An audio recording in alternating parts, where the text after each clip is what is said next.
Laiks pirms gadumīs, kad nakts ir visgarākā un diena visīsākā, ir ļoti īpašs. Tas ir laiks, kurš nāk līdz ar adventi, sveču pakāpenisku iededzināšanu un gaidīšanu.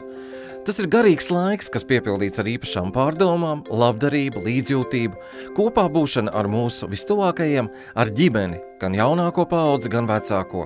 Šis ir laiks, kad varam apturēt ikdienas steigu, distancēties no visiem padarītiem vai nepadarītiem darbiem un pievērsties arī paši sev, pārdomāt savu noieto ceļu un padomāt, kur mēs ik viens šobrīd atrodamies. Šajā laikā Kristīgā baznīca atzīmē Kristus dzimšanas svētkus. Tas ir galvenais un visnozīmīgākais šī laika notikums un iezīme.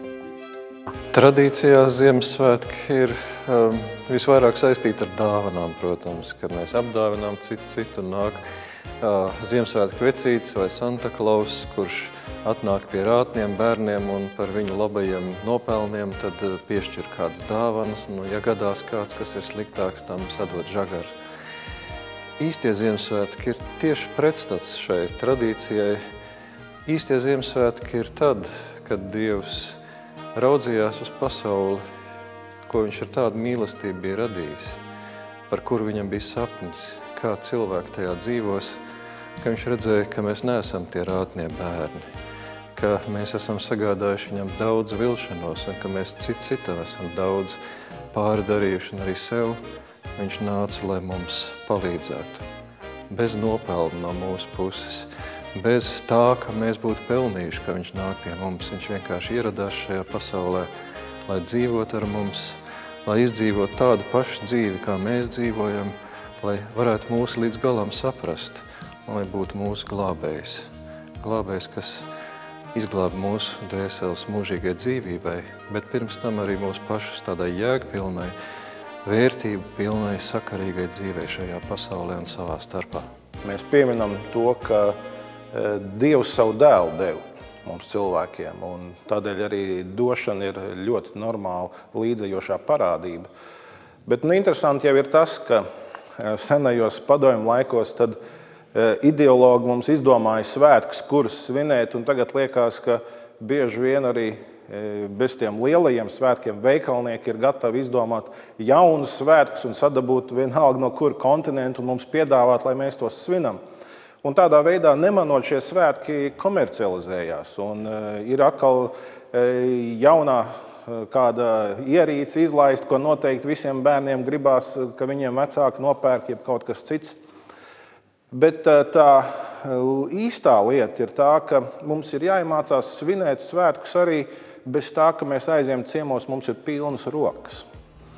Un es gribētu, ka Dievs mums dod to pārliecību un to mācēšanu, ka mēs mācētu būt dāvana viens otram. Tas nozīmē laiku, tas nozīmē klātbūtni. Darīt to, ko patiesībā Dieva dēls darīja. Viņš pameta savu pilno vidi, un viņš ienāca laikā un telpā, kura mēs dzīvojam. Ja? Un tas nozīmē būt blakus. Rietumu Kristīgā baznīca Ziemassvētkus svin 25. un 26. decembrī, bet pareizticīgā baznīca seko Jūlija Cēzara kalendāram, un tāpēc svinības tiek svinētas 7. janvārī. Šajā datumā Kristus piedzimšanas svētkus atzīmē apmēram 400 000 pareizticīgo un vecticībnieku, kas dzīvo Latvijā. Kaut arī pagaidām šī diena nav oficiāla brīvdiena mūsu valstī, šogad Daugavpilī, Rēzeknē un Preiļos šo svētku atzīmētājiem bija iespēja paņemt brīvdienu atbilstoši pašvaldību pieņemtajiem lēmumiem. Galvenā pareizticīgo Ziemassvētku tradīcija ir nakts dievkalpojums. Pēc tradīcijas no 6. uz 7. janvāri pusnaktī sākas dievkalpojums, liturģija. Kad tas beidzas, cilvēki iet uz mājām, sēžas pie klubgalda svinēt un atzīmēt svētkus, tātad jau 7. janvāra rītā. Tāpēc arī daudzi uzskata, ka šī diena varētu būt brīvdiena. Visaugstas svētītais metropolīts Aleksandrs savā Kristus piedzimšanas svētku apsveikumā šogad teica: Šodien pareizticīgā baznīca priecājas par pestītāju piedzimšanu. Mūsu kungs Jēzus Kristus nepiedzima brīnišķīgā pilī, bet nabadzīgā alā, parādot, cik patiesībā nenozīmīgas ir visas zemes bagātības un cik dižena un nesasniedzama ir Dieva slava, kas no mazās saules piepilda ar neaprakstām kristīgās ticības gaismu visu pasauli. Vai mēs par to aizdomājamies, vai mēs tiecamies sevī sasniegt šo gaismu, vai mēs ejam pa evaņģēliju ceļu ar pazemības sirdī mācoties viņa pamācības. Vai esam atteikušies no laicīgiem labumiem debesu dārguma dēļ? Cik bieži mums ir kauns atbildēt uz šiem jautājumiem, jo domājam par laicīgo, nevis dievišķo, domājam par pili, nevis alu. Pats Dievs Kungs, Svētā baznīca, mūs šajās svētajās dienās aicina patiesi apgaismoties, pacelties pie šīm garīgajām patiesajām vērtībām, jo lielā pazemībā piedzimušais Dieva vārds, mēs jau zinām visi šo evaņģēlija sižetu, mēs redzam, kādā viņš vienkāršībā, pazemībā piedzimst, kļūst par cilvēku, un tādā viņš nodzīvo visu savu dzīvi, lai ne ar kādām ārējām lietām savus kalpus nepiesaistītu sev, tikai ar savu patiesīgumu un mīlestību. Un mēs esam aicināti, lai šo ieraudzītu šajās dienās, lai mēs visi pārlasītu evaņģēlija vēstījumu, gan pēc Mateja evaņģēlija, gan Lūkas evaņģēlijā, pārlasītu vēlreiz un vēlreiz šo Kristus piedzimšanas notikumu.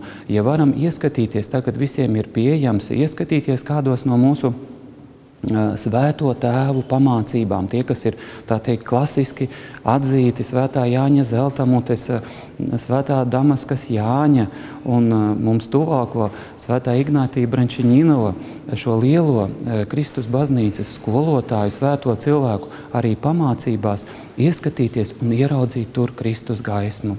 Jo svētku dziedājumā mēs dziedam un slavējam Dievu un sakam, ar tavu piedzimšanu Kristu mūsu Dievs pasaulē atspīdēja prāta gaisma. Tātad saprašanas, pareizas saprašanas, cilvēka dvēseles glābšanas gaisma atspīd mums caur Kristus Dievu piedzimšanu. Mēdz teikt, visi svētki sākas ģimenē. Kāda ir tās loma šo svētku kontekstā? Ģimene ir mazā baznīca, mazā draudze, kur cilvēks, kas ienāk šajā pasaulē, kam Dievs dod dzīvošanu, dod šo dzimšanas dienu, lai pēc tam cilvēks no dzimšanas dienas būtu radīts mūžībai, jo cilvēks ir radīts mūžībai, tātad viņš ienāk ģimenē mūžībai, lai viņš tur stiprinātos, lai viņš tur augtu, lai viņš tur būtu pēc iespējas laimīgs un lai viņš tur saņemtu šo garīgo virzienu, garīgo stiprinājumu un garīgo piemēru. Tas patiešām ir svēts kristiešu vecāku pienākums. Gan Dieva priekšā, gan arī savu bērnu priekšā, kuru dvēseles tāpat kā pieaugušo ir nemirstīgas. Dievs aicina mūs uz savu ceļu. Un šim aicinājumam ir jācenšas būt atvērtiem, vajag iet un meklēt, skatīties to īsto, labāko, vienīgo, kas ir Dieva dots, un vienmēr gatavoties šī ceļa tādai spējai viņu ieraudzīt. Un šī spēja sakņojās mūsu godīgā attieksmē pret mūsu sirdsapziņu. Īstenībā tas ir galvenais mūsu dzīves vadmotīvs, lai mēs nestātos pretīm savai sirdsapziņai. Tā ir Dieva dotajai balsī, kuru mēs varam pat neatzīt līdz noteiktam laikam. Cilvēks, kas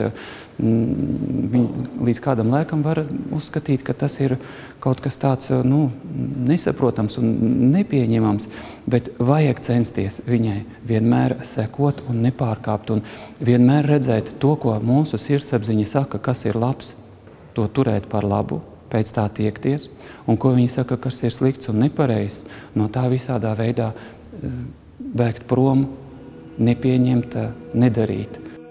Centīsimies labot sevi, iznīdēt sevī ļaunumu, skaudību, lepnību, vienaldzību, visu, kas mums traucē dzīvot pēc Dieva likumiem, kas mums traucē sekot viņam, kas traucē mums saskatīt kristīgās ticības gaismu. Ar šo metropolīta Aleksandra vēlējumu mēs šoreiz atvadamies un pateicamies par atbalstu sižeta tapšanā.